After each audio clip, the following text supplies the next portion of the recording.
Fala pessoal, Pastor Mirim Miguel Oliveira, que se diz profeta mais uma vez, está envolvido em polêmica. Porém, só que dessa vez seus pais podem até ser detidos pelo Conselho Tutelar por causa da exposição massiva de sua imagem e também foi proibido de pregar, meus irmãos. Pessoal, vamos logo dar aqui o início ao nosso conteúdo, ok? Mas eu peço aí para que você venha deixar o seu like, se inscrever no canal e se você for católico de verdade mesmo, comenta aí de que paróquia você está nos assistindo, ok? Quem, no seu ponto de vista, representa melhor a Igreja Católica aqui no Brasil? Número 1, Padre Paulo Ricardo ou número 2, Padre Júlio Lancelotti? Mas antes da notícia principal, eu quero mostrar para vocês aqui as principais informações que deram mais repercussão na mídia, ok? E a primeira informação é o cardeal alemão espera conclave mais longo do que a eleição de Francisco. Pessoal, vamos ver aí quanto tempo essa eleição do novo Papa vai demorar, né? A próxima notícia é Cardeal Ruini solta bomba. Devemos devolver a igreja aos católicos com Cristo no centro, não o Papa. Né? O que ele quis dizer com isso, né, meus irmãos? A gente viu aí que parece o que ele está falando, que o Papa estava no centro, né? Na próxima notícia, Dom Odilo Scherer fala que a igreja tem que ser fiel a Jesus e o Evangelho, não a partidos e ideologias, né? Próxima informação esse daqui é o cardeal Mamberti, né?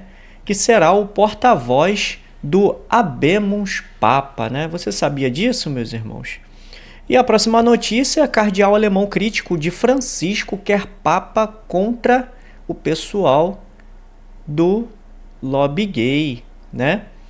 E quem é esse? É o cardeal Müller, onde que ele voltou a criticar bênçãos a casais homoafetivos. Vamos mostrar para vocês aqui a próxima notícia, né? Onde que eles começaram a instalar a chaminé. Vejam só.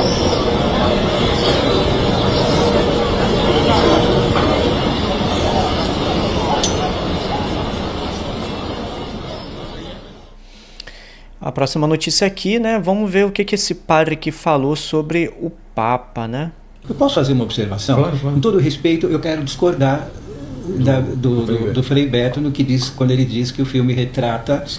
Não é, nem longe aquilo. Os cardeais são homens de fé, são homens que têm o evangelho no coração, entendeu? São homens que são servidores da igreja. E vou dizer uma coisa para você, entendeu? Acho que ninguém quer ser papa, não. É uma entrega absoluta, total, da vida, do tempo, dos afetos, do desprendimento dos afetos, da família, da pátria, Ele não deixa de ser Papa 24 horas. Eu vou dizer uma coisa, hein? O Papa mais obedece o que manda. Como serviço, né? De agenda, né? Na vida de serviço. Tem que cumprir a agenda, tem que não sei o quê. Mas o que mais, padre, você acha que não retrata lá? Eu acho que primeiro não retrata não é essa coisa tensa, essa disputa pelo poder que o filme exagera. Como eleição qualquer, uma outra eleição. Uma eleição qualquer de um bando de pessoas, né, que buscam o poder pelo poder. Que buscam o poder pelo poder. Coloca essa imagem para o pessoal ver. Eles fazem de um jeito, parece Star Wars, né? Que é uma coisa sombria, né? O conclave é um clima de oração, que é um clima de busca de discernimento. Não é o que a gente vê no filme. Né? O conclave ele começa com uma missa, entendeu? Vamos dizer assim, existe um rito, as votações, os escrutínios são precedidos por meditações que são dadas por oração, né, da liturgia, pela própria Santa Missa, tudo isso acontecendo lá no Santa Marta e invocação do Espírito Santo para chegar a esse consenso. E aí, meus irmãos, vocês sabiam disso? Vocês sabiam dessa nomeação do Papa, como que é o conclave, né? Muita gente acha que ser Papa é fácil, né? Mas vamos lá, próxima informação aqui, né? Vamos ver o que o Bernardo Kister disse. 5 curiosidades sobre o conclave que você provavelmente não sabia. Qualquer homem batizado pode ser eleito papa. Por incrível que pareça, o papa não precisa ser cardeal, nem bispo e até mesmo padre. Claro que na prática quase sempre é um cardeal que é eleito, afinal eles conhecem a igreja por dentro e já carregam o peso dessa missão no dia a dia da sua administração.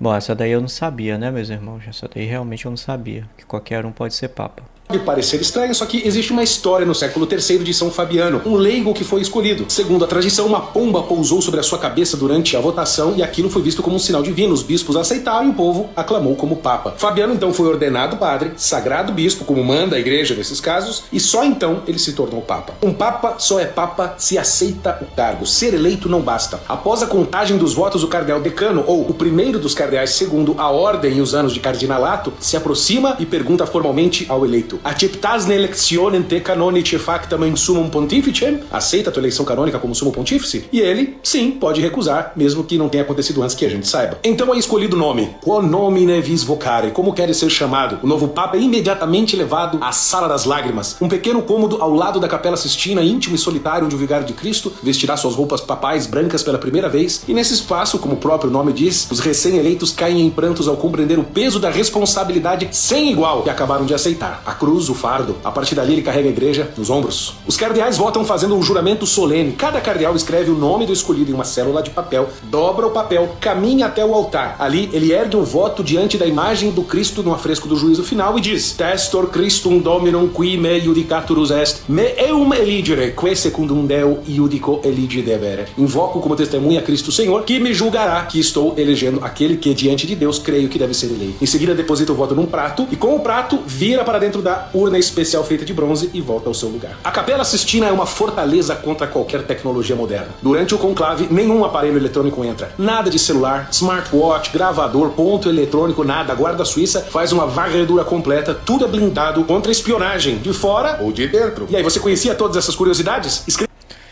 Meus irmãos, você sabia disso? Você sabia que o conclave era assim? Vamos lá, próxima informação. Vamos ver aqui.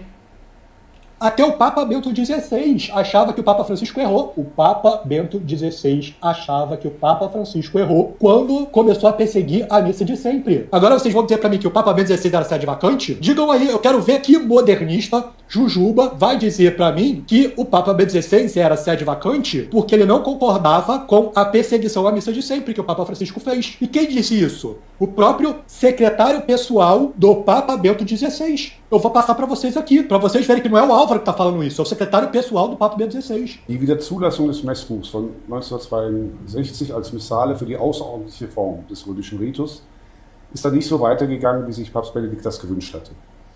Das hat er als Emeritus noch erlebt, als das Motu Proprio Traditionis Custodes von Franziskus erschien. Hat ihn das enttäuscht? Das war schon ein Einschnitt. Ich glaube, dass Papst Benedikt, als er dieses Motu Proprio gelesen hat, mit Schmerz im Herzen. O que tá aí? O secretário pessoal do Papa Bento XVI dizendo que o Papa Bento XVI teve o coração partido quando ele leu o motu próprio Traditionis Custodes do Papa Francisco, que perseguia a missa de sempre. Então vejam, a reação dos bispos, dos cardeais e até do Papa Bento XVI a algo que o Papa Francisco não poderia ter feito. Pessoal, vocês sabiam dessa daí, pessoal? Foi algo que explodiu na época que muita gente ficou chateado, realmente ficou chateado com o Papa Francisco, né? E agora, meus irmãos, na notícia principal, né? Antes de ver a notícia principal, vamos ver aqui um pouco sobre o que é realmente o protestantismo, né? Vamos dar uma olhada aqui. E eu te digo, alguém disse, ele não pisa mais na terra do Ocanito, Eteru, Ocanaiotô, Okatayokorokorokatá. Eu, Senhor, te digo, o Japão é meu e Nagoya pertence a mim. Alguém disse, ele não volta mais para of the king, the power, the man, the best, he king fairy. Vai para of the king, the power, the man, the best, he king fairy. Fire, kiss my. A América tá na minha mão e eu abro a fronteira a hora que eu quero. Senhor. E eu tô colocando ele dentro da outra América. Of the king, the power, the man, the best, you king, the fair is my. Rapaziada, tem muito protestante aí que sabe falar inglês, né? Vamos ver o outro aqui. Brincadeira.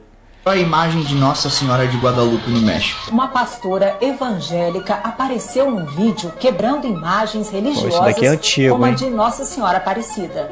Há um boneco desse tão feio, tão horrível, tão desgraçado. O protestantismo é uma porta do inferno. E se nós deixarmos esta gente fazer o que eles querem, eles são capazes de mandar implodir o Cristo Redentor, para logo em seguida mandar erigir uma estátua de Satanás. Se você começa a negar a imagem, você começa a negar a próprio Cristo, porque Efésios vai dizer: Jesus é a imagem do Deus invisível que se fez carne. Meus irmãos, não vamos levar a Bíblia de qualquer jeito e para o nosso interesse. Não adianta nada carregar a Bíblia debaixo do braço e atacar a mulher que carregou Jesus Cristo na barriga. Eita, essa é pura verdade, hein? Vamos ver outra aqui. Olha a unção que o pastor tá recebendo, ó.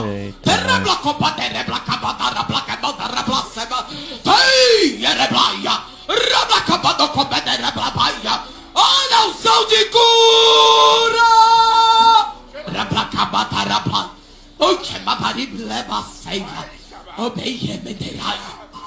Aí eu pergunto pra vocês, isso daí é a igreja primitiva que o protestantismo tanto fala? Será mesmo que essa daí é a igreja primitiva, meus irmãos? Vamos pro próximo aqui. Vamos ver o próximo vídeo aqui. Irmãos, Maradona está morto. Jesus está no céu. Na falta dele, quem era que pegava essa parte? Quem que é o primogênito? Exatamente. Deus ama os outros são filhos. Mas quem que é o filho primogênito? Igreja Adventista. Eita, nós. Filho primogênito? Igreja Adventista. Mas quem que é o filho primogênito? Igreja Adventista. Cada pérola, tá doido. Agora a gente vai mostrar aqui pra vocês o vídeo principal, né? Falando sobre o pastor Mirim, né? Vamos soltar o vídeo dele aqui. Eu falo na linguagem do país, vocês vão pensar: of the king, the power, the man, the bastard, the king, the fairy, the smart. Tira da tua ideia, o Senhor é o meu pastor e nada me faltará. Você tem que ter pastor, irmão. Meu pastor é Jesus, tá amarrado. Meu pastor é Jesus, tá amarrado. Eu rasgo o câncer. Eu filtro o teu sangue. E eu curo a leucemia. Eu falei pra Deus, eu não quero ser profeta. Parou um anjo na porta. Aquele senhor que tá ali na porta, vem aqui. Eita, pulando a amarelinha? Eu falei pra Deus, eu não quero ser profeta. Mas ele tá falando comigo, não. Mas olha esse doutor de jaleco branco que tá do meu lado. E eu vou falar com algo particular. E eu preciso que toda a igreja abra a boca pra dar glória. E se eu quiser falar inglês em cima do altar? Problema nenhum. Então pronto, irmão. Então morre o assunto, faz pergunta desse, faz pergunta de Bíblia. Não, mas acabou. negócio de the king, the power. Irmão, se eu quiser falar Mohamed, Mohali, se eu quiser falar árabe, se eu quiser falar francês, se eu quiser falar Merci, se eu quiser falar Mahá, e o que fere o sangue da igreja por causa disso, irmão? A mesma idiotice da pergunta do Of the King, the Power é a mesma idiotice da sua pergunta, tira as câmeras da igreja. E rapaz, ficou chateado, hein? Vamos pro próximo vídeo aqui. Meus irmãos, não é mole não. Cada coisa que a gente vê por aí. Eu rasgo o câncer. Eu filtro o teu sangue. Então, esse vídeo aqui, meus irmãos, é um vídeo onde que foi muito polêmico ao falar com essa moça aqui. Vamos ver o vídeo. Vamos ver o vídeo completo aqui. E eu curo a leucemia. Porque o exame, eu tô entendendo, o exame ia estar em definitivo. Você tá entendendo, moça de azul? Você tá entendendo? Pra aquela sala 9, nem que o 4 ela ia voltar, mas se tem hoje uma chuva na tua frente dizendo, eu tô quebrando a marca agora. Eu tô toda arrepiada aqui, meu Deus do céu. E Deus tá dizendo assim, corre e abraça ela, porque eu tô vendo em cima dela cura. Pode ser abraçado, tem cura pra você falar. Quem pode levantar a mão? O câncer não vai voltar, a leucemia não vai voltar, meu Deus, a pneumonia não vai voltar. Eu sou Deus do dia 24 de novembro, eu quebro isso agora. Quem pode levantar a voz? Pessoal, isso daqui foi uma coisa que aconteceu que foi muito polêmico, né? Principalmente no pessoal protestante, né? Muitos pastores aí disseram que ele já estava passando dos limites, meus irmãos. Mas, né, depois desse acontecimento, veio a moça para poder dizer, né, relatar a situação dela, aonde que ela, pelas coisas que ela passou, né, que muitas pessoas chegaram até ela e tudo mais. Vamos ver o que ela falou aqui. Meu nome é Kelly, eu sou a moça do vídeo que está repercutindo aí nas redes sociais. Né? Não queria que tivesse acontecido isso, porque eu não sou uma pessoa exposta, não sou uma pessoa pública, não sou influência digital, nem nada desse tipo. Pelo contrário, eu sou uma pessoa muito reservada. Né? Mas, devido aos fatos e acontecimentos, eu vou vir aqui dar uma explicação para vocês, que muitos estão pedindo. Devido a comentários que não são legais, né? Pessoas dizendo que eu poderia estar morta, pessoas dizendo que eu poderia ser uma atriz contratada. E na verdade não é nada disso. Eu fui fazer uma visita nessa igreja em Alphaville e eu não conheço ninguém de lá, nunca tinha ouvido falar no nome de Miguel, nunca tinha visto ele na internet e nem nada. Conheci ele naquele dia. Eu fui ao culto e eu estava sentada no fundo da igreja, eu era uma das últimas com a minha mãe. E ele me chamou dizendo que Deus já havia me curado de um câncer, que o câncer voltou e que Deus ia me curar novamente. E realmente eu tinha câncer. Eu fui diagnosticada com câncer no colo do útero em setembro de 2023. Passei por um momento muito difícil da minha vida. Quem me conhece sabe. Fiquei sem andar por 8 meses. Usei sonda, usei nefrostomia no rim. Os médicos já tinham me dado o diagnóstico de morte 3 vezes. Já fui diagnosticada, que não havia mais nada para mim, pro meu tratamento. Fiz quimioterapia, perdi meus cabelos, agora tá crescendo novamente. E o que acontece? E naquela parte, quando ele rasga aqueles documentos, ele não tá rasgando os meus documentos, os meus laudos. Ele fez um ato profético naquela hora. Ele pegou 3 folhas de folha sulfite e ele escreveu câncer, leucemia e filtrar sangue, né? Então eu acredito que assim, as pessoas estão interpretando de uma forma diferente, que não é aquilo, quando ele disse que ele curou, né? Porque ele não curou nada, ele não cura nada, quem cura é Deus e a nossa fé. E eu creio sim que a minha fé me curou. A minha fé, eu tenho certeza que a minha fé me curou. Então ele não rasgou meus laudos, como estão dizendo. Ele rasgou folha sulfite, onde ele escreveu. Entendeu? Então é isso, pessoal. Eu continuo fazendo meu tratamento, tá? Podem ficar despreocupados, eu faço imunoterapia de 21 dias. Tô lá no hospital fazendo bonitinho. Eu fui... pessoal, então na verdade não houve cura, né? Ela tá fazendo tratamento. Infelizmente, né, meus irmãos, o protestantismo aí cada vez mais se afunda por conta da prosperidade, né? Da teologia da prosperidade. E eu vejo muita gente caindo nessas falácias desses pastores, principalmente esse pastor Mirim, né? Porém, meus irmãos, só que aconteceu um problema muito sério, que foi a questão dele ter parado de fazer os seus cultos por conta da exposição massiva, né, que estava tendo da sua imagem, onde que talvez possa ser que os seus próprios pais possam ser detidos, né, por conta disso.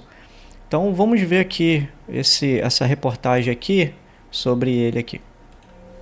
Parece que o jovem Miguel Oliveira, de apenas 15 anos, não compreendeu a seriedade de sua situação e ignorou a ordem do Conselho Tutelar de permanecer afastado das redes sociais. Na quinta-feira, dia 1, ele fez uma postagem enigmática, compartilhando um versículo bíblico que sugere resistência mesmo diante das dificuldades. Por meio de um story no Instagram, Miguel compartilhou Mateus capítulo 10, versículo 22. E odiados de todos sereis por causa do meu nome, mas aquele que perseverar até o fim, esse será salvo. Na quarta-feira, dia 30, após a notícia ser divulgada pela imprensa, ele também declarou pelo Instagram que seu retorno será assustador, após ter sido proibido pelo Conselho Tutelar de realizar pregações, viagens e uso das redes sociais por tempo indeterminado. O Conselho Tutelar de Carapicuíba, em São Paulo, alertou os pais do adolescente que eles podem enfrentar penalidades como a perda da guarda do filho, devido à superexposição do garoto nas redes sociais nas últimas semanas, o que acabou tornando ele um grande viral na internet. Miguel ainda permanece proibido de fazer gravações durante os cultos e de expor sua imagem ao público, mas caso ele ainda continue desobedecendo às determinações do Conselho Tutelar, poderá enfrentar sérias consequências por conta de suas ações. Meus irmãos, não é mole não, isso daí é um negócio muito sério, né? Estão querendo colocar o menino sobre guarda, né? É complicado, né?